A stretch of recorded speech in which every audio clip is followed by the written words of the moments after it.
Friday Night Glory here at McKinney-Boyd-Rompost Stadium. A big Hebron win, 42-28 over the Broncos. Coach Brian Brazel with us. Coach, you secured a playoff spot with that victory. Not only that, but the 14-point win secured the playoff spot. What was it like playing with a game that you needed to get a certain amount of points? Did it change your game plan at all?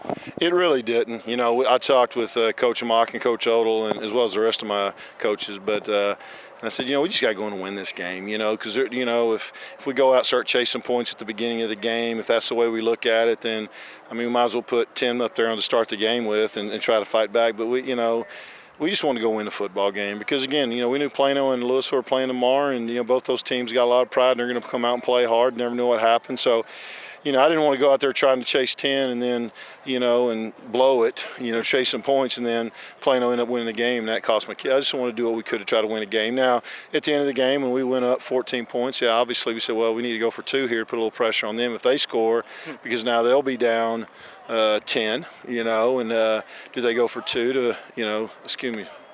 I don't know. I got some math screwed up somehow, but I think it would have made it 9. They'd had to, make a decision to go for 8, that extra points, and so it put us, at that time was the only time we really thought about, we need to get 2 points here. But outside of that, we just wanted to win a football game.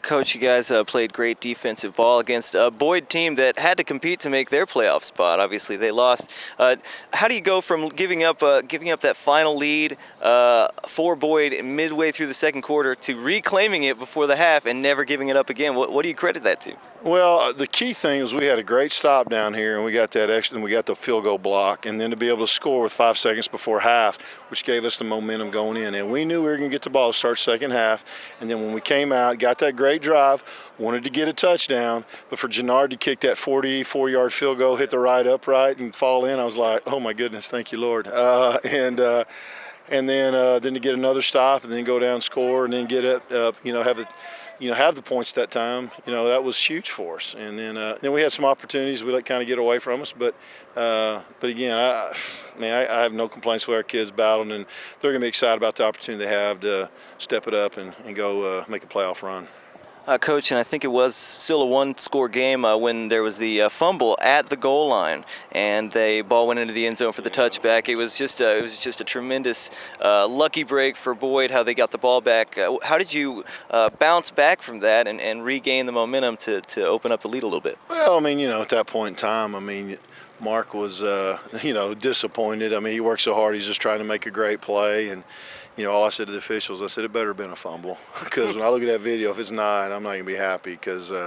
But it probably was. I know he called what he saw, but, you just, on things like that, you go, man, I hope it was, I hope it's what they call it. But it's a good learning. I just pulled Mark's side. I said, look, man, hey, we're down there.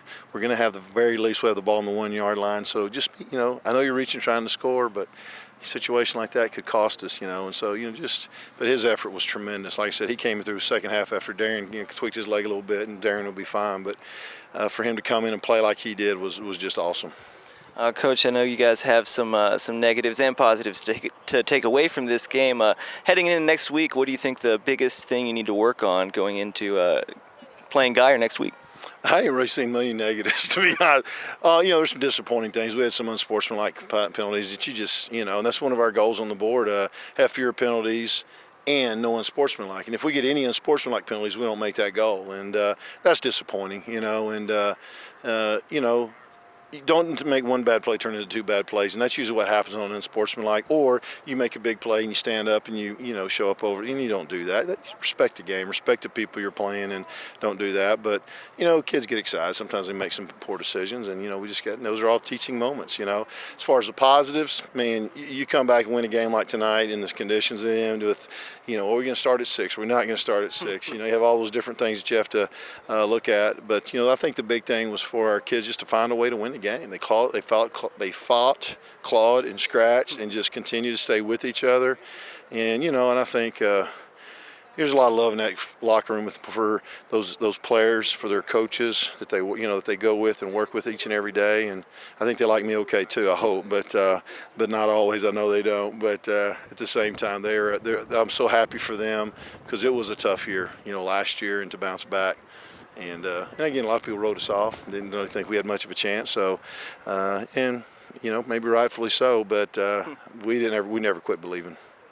Coach, heading into the week one of the playoffs, I know you had to prep for a do-or-die game this week. Same situation next week. How do you guys head into the first week of the playoffs?